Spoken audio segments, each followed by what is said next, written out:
Yeah, I thought the way that our season ended last year, and quite honestly, our play for a number of years, I thought we were going to be competitive. Um, Going into the year, I thought Colorado, with the success they had last year, they lost some good players. They might take half a step back, and that would give everyone a little bit more opportunity in the West, and that may have happened. They've been hit with injuries also, so the West, it looks like it's wide open, and but our team specifically, we haven't played nearly to the standard that we thought we'd be able to play at. We haven't played. Our defending has been subpar pretty well all year long, and we need to change that if we want to just basically get a foundation that we can start building off of. Doug, does looking at the Western Conference and seeing others be inconsistent change your thoughts on where this team goes and where you go towards a trade deadline? Do you see 92 points, 93 being the line to make the playoffs here? That's exactly the numbers that we talk about here. 92, 93 could probably get you in. It seems like we're all going to start feasting on each other as the season progresses. And the West just doesn't seem to have the sachet this year that the East does, and that usually switches from year to year every couple of years. But no one's been able to really put something like Boston's done or into place out in the West.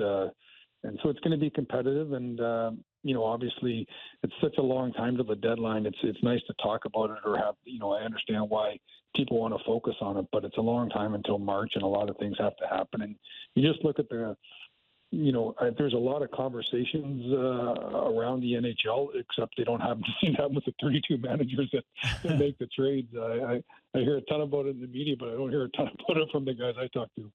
Just waiting for the phone to ring.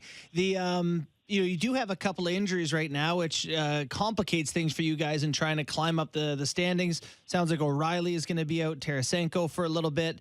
How does that change things for you as the team's GM heading into these months? Well, I think we need to focus now. We have to really play a strong team game, and that's always been our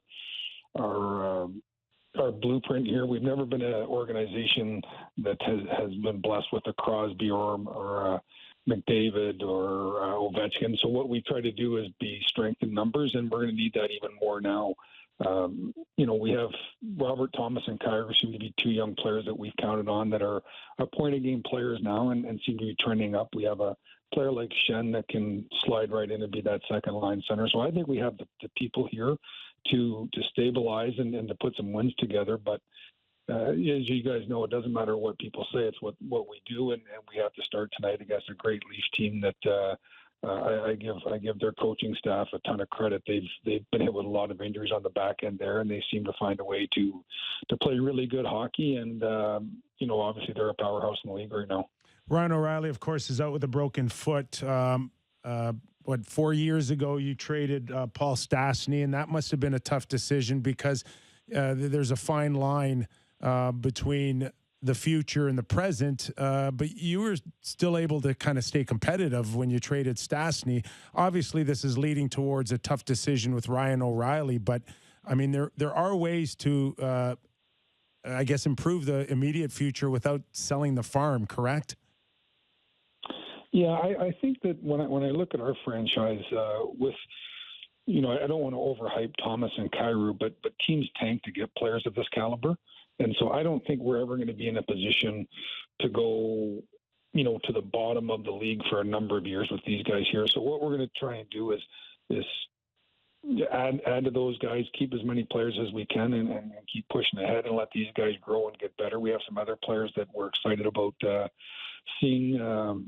We have Snuggerud just playing for the U.S. now. Last year's pick looks like he has the chance to be a very good prospect.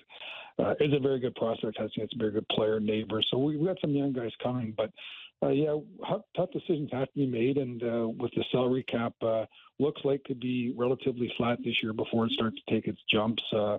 We have to be smart on what we do. But we're hoping to keep as many guys around here as we can and keep pushing ahead. And a lot of that's going to be dictated on how we play over the next 8 weeks.